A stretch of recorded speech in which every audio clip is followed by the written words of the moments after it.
Teman-teman, hari ini saya mau khotbah, judulnya, mari dibaca bersama-sama, 1, 2, 3, menyembah Bapa dalam roh dan kebenaran. Pertanyaan saya akan jawab di akhir. Tapi kalau kalian cermat mengikuti khotbah saya dalam waktu singkat ini, kalian sudah bisa jawab loh. Ya, sebelum Tante Hana simpulkan dan kasih jawaban di akhir, kalian sudah bisa jawab kalau kalian cermat. Makanya di sikut sebelahnya, ayo cermat dengerin firman. Oke? Kita membaca 2 ayat dari Yohanes 4 ayat 23-24. Yang 23 saya bacakan, 24 kita semua, kalian semua baca ya. Tetapi saatnya akan datang dan sudah tiba sekarang bahwa penyembah-penyembah benar akan menyembah Bapa dalam apa? Roh dan kebenaran. Diingat-ingat ya, 3 kata ini, roh dan kebenaran. Sebab Bapa menghendaki penyembah-penyembah demikian. Sama-sama, Allah itu roh dan barang siapa menyembah dia harus menyembahnya dalam roh dan kebenaran. 2 kali anak kalimat apa bunyinya? Yang sama, roh dan kebenaran. Menyembah Bapa dalam roh dan kebenaran. Artinya menyembah dalam roh. Artinya gini, roh kita, hati kita yang terdalam ini nyembah Bapa. Gitu loh. Artinya kita fokus kepada Bapa dalam menyembah dengan hati yang sungguh-sungguh dengan pertolongan Roh Kudus. Jadi menyembah dalam roh itu artinya kalian, saya dan kalian semua fokus sama Tuhan gitu ya. Bukan gini, nyanyi-nyanyi mulutnya tapi pikirannya ke pacar, ngeliat teman sebelahnya, depannya, dibaca kaosnya. Habis gitu mikirkan, habis gini habis ibadah selesai, aku sama teman-teman janji mainan Mobile Legends. Loh, jadi nyanyi-nyanyi mulutnya, tapi pikirannya kemana-mana. Itu namanya nggak fokus. Ya. Jadi hati tertuju kepada Tuhan. Bapak pengen kita tuh nyembah sungguh-sungguh teman-teman. Nggak ada gunanya kalau cuma mulutnya tok nyanyi-nyanyi, bagus-bagus, tapi hatinya nggak sungguh. Bapa menghendaki penyembah yang dalam roh manusia. Hakikat manusia yang sebenarnya. Ya. Jadi gimana supaya bisa gitu? Kita mesti minta tolong Roh Kudus. Roh Kudus tolong aku supaya saat ini aku bisa nyembah Bapa sungguh-sungguh. Soalnya manusia ini pikirannya aktif, teman-teman ya. Jadi badannya di sini nyanyi, tapi pikirannya bisa di mana-mana. Jadi dengan pertolongan Roh Kudus itu sangat penting untuk menolong kita dalam menyembah. Sekarang tentang menyembah dalam kebenaran. Ya, menyembah dalam kebenaran. Yang pertama, kita datang kepada Bapa dengan jujur dan apa adanya. Ada kebenaran di hati kita, enggak bohong, enggak pura-pura. Bapa tidak mencari anak yang pura-pura kuat, tapi dia mencari anak yang jujur apa adanya. Kalau kalian misalnya sedih gitu ya, lagi sedih nih saat ini, mau nyembah Bapa, bilang terus terang, Bapa, aku saat ini tuh lagi sedih, begini Bapa. Curhat kepada Bapa. Bulan lalu saya di Koram dia ngajarin, curhat kepada Bapa itu penyembahan loh teman-teman. Daud itu sering curhat sama Bapa, marah-marah, ngamuk-ngamuk tentang orang-orang yang jahati dia. Malah dia bilang, hukumlah mereka itu, orang-orang fasik itu, binasakan mereka. Jadi dia meluapkan perasaannya, dia jujur sama Tuhan, gak bikin-bikin, gak topeng-topeng. Tetapi selalu diakhiri dengan, ya Tuhan, ya ngomongnya banyak ya, tetapi aku serahkan kepadamu. Kadang-kadang dia ngomong sama dirinya, ngapain kamu tertekan? Ayo berharaplah sama Tuhan. Jadi dia jujur, tapi bukan hanya jujur. Dia minta Tuhan, Bapa, menjamah hatinya supaya hatinya pulih. Katakanlah kalian habis berbuat salah, merasa tertuduh, mau nyembah. Jangan pura-pura, enggak kenapa-kenapa. Tapi bilang, Bapa, hari ini aku tertuduh karena aku habis berdosa. Tolong ampuni aku, Bapa. Pulihkan aku. Ini loh, jujur apa adanya. Ini namanya dalam kebenaran, enggak ada topeng-topeng. Yang kedua, menyembah Bapa dalam kebenaran. Artinya nyembah Bapa sebagaimana dia sebenarnya dalam firman Tuhan. Bukan sebagaimana yang kita inginkan. Contoh, Tante Hana kasih contoh ya. Tapi kalian bisa terapkan di hal yang lain. Contoh, di dalam Alkitab banyak sekali Allah itu kudus. Allah itu membenci dosa. Mengasihi orang berdosa, tapi Allah itu kudus. Nah itu firman Tuhan yang bilang. Sekarang kalau menyembah Bapa dalam kebenaran bahwa Allah itu kudus, contohnya ya, tentang Allah yang kudus. Terus kalian ini habis berdosa atau sedang belum bertobat nih, gitu ya. Terus kalian bilang, cuek. Biarin, pokoknya aku nyembah Tuhan, nyembah Bapa. Nah, kayak gitu. Itu namanya nyembah Bapa nurut versinya kita sendiri. Bukan nurut firman Tuhan. Gimana kalau nurut firman Tuhan? Kita mengakui dosa kita, nanti darah Yesus menyucikan kita. Jadi, karena kita menyembah Bapa dalam kebenaran, Bapa sesuai dengan firman Tuhan, maka kita ngomongnya gini, Bapa, aku tahu Engkau penuh kasih, tapi Engkau juga Allah yang kudus. Aku mau bertobat dan belajar hidup menyenangkan hatimu lagi. Contoh seperti itu, ya. Nggak usah dihafalin kata-katanya, enggak, tapi ini loh, Allah tuh kudus. Jadi kita juga harus nyembah Allah yang kudus. Nggak boleh dicuekin dosa-dosa ini. Nggak boleh disenengin, kayak gitu ya. Jadi itu artinya menyembah dalam kebenaran. Kebenaran firman Tuhan. Lalu lagi kayak gini, siapa yang di sini pernah ngalamin? Ketika nyembah gitu ya, sungguh-sungguh. Karena dalam roh kan sungguh-sungguh, bukan hanya sembarangan. Tiba-tiba Roh Kudus tuh tegur, kamu tuh ya tadi itu bohong loh. Kamu tadi tuh kurang ajar loh sama orang tua. Nanti sampai rumah minta maaf ya sama papa mama. Nah, jadi ketika menyembah Roh Kudus itu menginsyafkan kita. Nah, jadi menyembah Bapa dalam kebenaran, ya Bapa, nanti aku pulang, aku mau minta maaf sama papa mama. Jadi ada pertobatan, ada kejujuran, ada kebenaran firman Tuhan yang kita mau praktekkan. Yaitu dalam hal ini mengakui dan minta maaf sama orang yang kita telah berdosa. Jadi respon firman Tuhan. Menyembah Bapa dalam kebenaran apalagi? Kayaknya menyembah Bapa dalam kebenaran yang Tante Hana agak kupas ya. Karena kita mesti ngerti ya teman-teman, habis gini kita akan menyembah Bapa lagi. Jadi dengan pengertian yang lebih ditambahkan, setelah tadi sesi 1 sudah menyembah, yang sesi kedua ini kita mau menyembah dalam roh dan kebenaran sungguh-sungguh. Amin.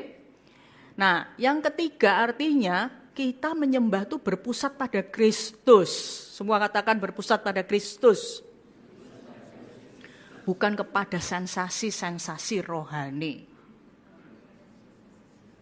Ya, jadi kalian kalau ada ibadah penyembahan, tapi kalau tidak Sabtu kelima kan seperti biasa 30 menit PW ya.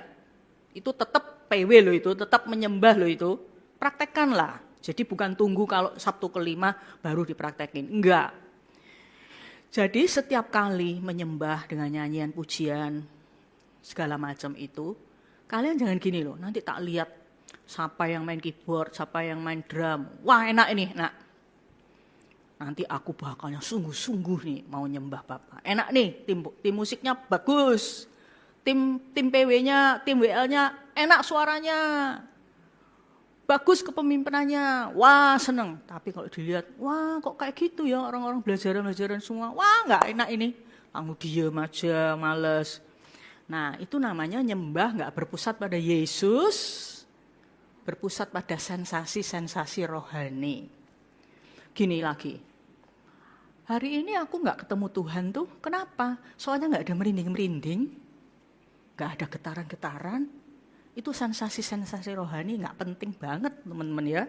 Kalau nanti itu Roh Kudus bekerja terus kita merinding, tubuh kita bereaksi terus kita rasanya bergetar, ya puji Tuhan. Apa buahnya? Habis ketemu Tuhan dengan bergetar itu, buahnya harus buah roh, ya kan?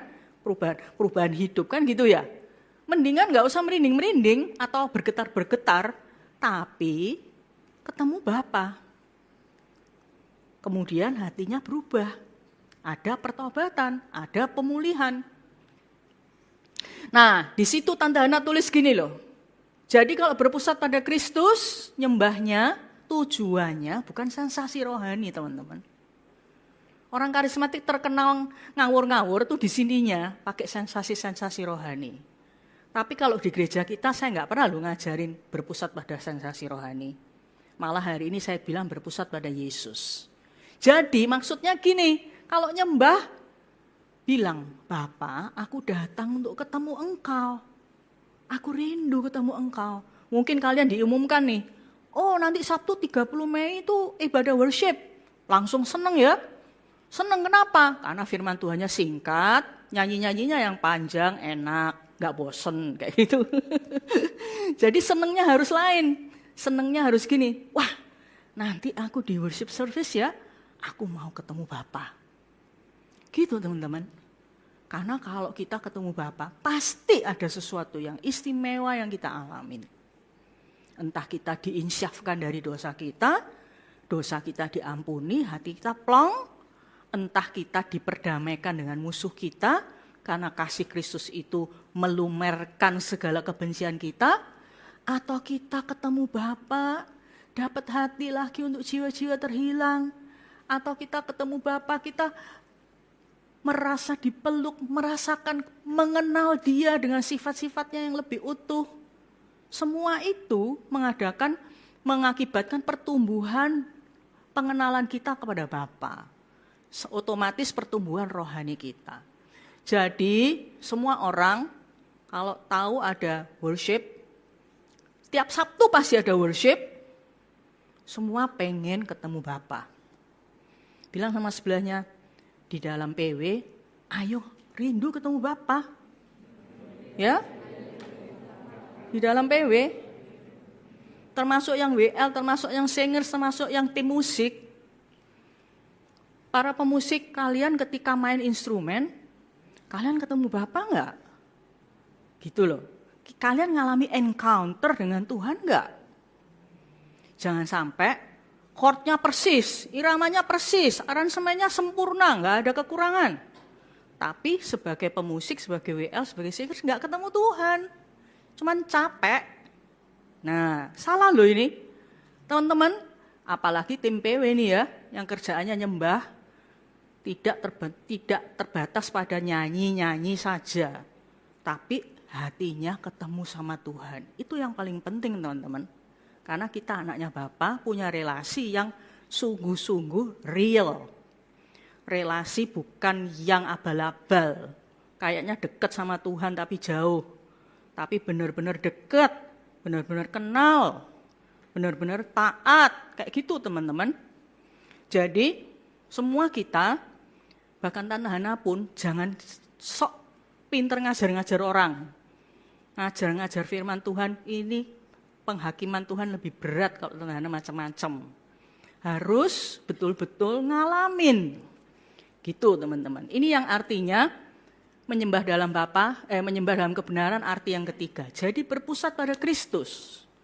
Mau ketemu Tuhan, mau ketemu Bapa. Nanti akibatnya dihibur, disentuh oleh kasih, ditobatkan, diinsyafkan atau apa. Jadi inilah tujuannya. Kenapa diajak worship? Supaya anak-anak muda di sini, di LC, BYC, supaya semakin bertumbuh dalam pengenalan. Karena ketemu sama Bapa. Gitu tuh teman-teman. Kalau kalian nyembah sendiri di rumah, dengerin lagu rohani, inginkan ketemu Tuhan. Bukan, wah seneng nih lagunya, liriknya seneng aku. Tapi gak ketemu Tuhan, gak ada perubahan. Nah itu jangan sampai di situ, itu yang terjadi. Ya, jadi itu yang berikutnya. Yang terakhir, menyembah Bapa dalam kebenaran, hidup sehari-hari kita menjadi kelanjutan penyembahan di gereja. Menjadi kelanjutan penyembahan di kamar. Menjadi kelanjutan. Jadi menyembah Bapa dalam kebenaran bukan hanya 20 menit nyanyi-nyanyi lagu penyembahan. Tapi jujur saat ujian. Menghormati orang tua. Menjaga kekudusan, mengasihi orang yang sulit dikasih, dan sebagainya. Jadi, gak boleh jadi orang karismatik yang gak seimbang. Hanya seneng nyembah-nyembah dengan lagu-lagu pujian saja. Tapi jadi orang karismatik yang penuh Roh Kudus. Benar-benar komplit. Ya. Jadi, seneng nyembah-nyembah, senang bahasa roh, tapi hidupnya juga mencerminkan aku itu penyembahnya Yesus. Aku gak mau curang, aku gak mau cabul, aku gak mau kurang ajar sama orang tua. Karena apa? Aku penyembahnya Yesus. Nah, dengan banyak menyembah yang benar seperti gini, kita akan belajar untuk taat sama Tuhan dalam kehidupan sehari-hari. Tante Hana malu loh, kalau orang karismatik itu suka diejek. Tapi Tante Hana juga marah loh, kalau orang karismatik dibilang sesat. Karena gereja ini selama saya memimpin, saya nggak pernah ngajarin karismatik yang tipe ekstrim dan ngawur dan hanya sensasi-sensasi saja. Saya paling nggak seneng juga seperti itu. Saya senengnya gini loh, disebut karismatik atau tidak, tapi kita harus punya gaya hidup yang memuliakan Tuhan. Oke, kita dibaptis Roh Kudus bahasa roh. Harus baptisan Roh Kudus itu kan? Tapi buah roh ini harus nyata. Baru kita memuliakan Tuhan. Tapi ada yang ekstrim, gak perlu tuh baptisan Roh Kudus, gak perlu bahasa roh. Penting bahasa kasih, penting taat firman. Saya gak setuju juga, gitu loh. Karena baptisan Roh Kudus dan bahasa roh itu juga disuruh sama Tuhan di Alkitab. Jadi dua-dua itu kebenaran. Yuk dari sejak remaja saya mau ajak kalian. Biarin gereja lain diolok-olok. Tapi gereja kita harus menegakkan kebenaran. Akhirnya saya tanya tadi kan, kenapa sih kok penting ada worship itu? Mengapa? Sebelumnya saya jawab, saya mau ngomong gini. Roh Kudus itu siap menolong kita untuk menyembah Bapa dalam roh dan kebenaran. Mungkin setelah dengar 4 poin dari saya, lalu kalian minder. Loh kalau gitu, aku gak bisa nyembah Bapa dong. Soalnya aku habis dosa. Bisa. Dengan bertobat dan mengakui dosa dalam roh dan kebenaran. Loh tapi hidupku masih curang. Masih kurang ajar tuh sama orang tua. Berarti aku gak layak loh nih nyembah. Habis gini Tante Hana selesai khotbah, aku gak usah nyembah. Aku gak layak. Salah itu kayak gitu. Ya, bilang gini, Bapak, memang hidupku masih kacau. Tapi aku mau belajar. Roh Kudus tolonglah aku. Supaya aku jadi penyembahmu yang sejati. Itu dihargai sama Bapak. Daripada kalian bilang gini, sudah kalau gitu, aku masih terikat dosa, udah gak usah nyembah. Lah itu salah banget. Nanti kalian jadi anak muda yang keras hatinya. Ya, jadi sekarang dalam keadaan apapun hati kalian paling penting rendah hati. Semua bilang rendah hati. Mau dalam penyembahan ini, Bapak siap kok bertemu dengan kalian yang jatuh dalam dosa. Supaya kalian bertobat, kalian dipulihkan, diampuni oleh Tuhan, dan belajar hidup taat. Dan Roh Kudus itulah nomor 1 peranan Roh Kudus untuk menolong kita. Teman-teman, saya rangkum ya. Menyembah dalam roh, itu artinya dengan pertolongan Roh Kudus kita sungguh-sungguh nyembah. Gak boleh mikir yang lain-lain ketika nyanyi. Dalam kebenaran artinya jujur apa adanya, sesuai dengan firman, tujuannya ketemu Bapa dan hidup sehari-hari sebagai penyembahan. Mari terakhir baca ini. Ini sebagai jawaban. Kenapa penting ada worship service? Kenapa penting ada koram deo di gereja ini? Kenapa sebelum firman kok ada PW 30 menit atau berapa? Kenapa? Gak usah aja kan gak apa-apa sih. Loh ya enak kalau dengerin musik itu. Bukan gitu jawabannya. Jawabannya adalah sama-sama baca 2, 3. Menyembah Bapa dalam roh dan kebenaran membuat kita dekat dengan Bapa dan taat kepada Bapa. Jadi inilah tujuan gereja ini sangat yakin tentang the power of worship. Asal worship in spirit and in truth. Asal menyembah Bapa dalam roh dan kebenaran, kalau kita nyembahnya benar, sikap hatinya semua yang seperti saya uraikan, dengan worship, kita itu akan menjadi dekat sama Tuhan. Dan belajar untuk jadi remaja yang taat. Amin.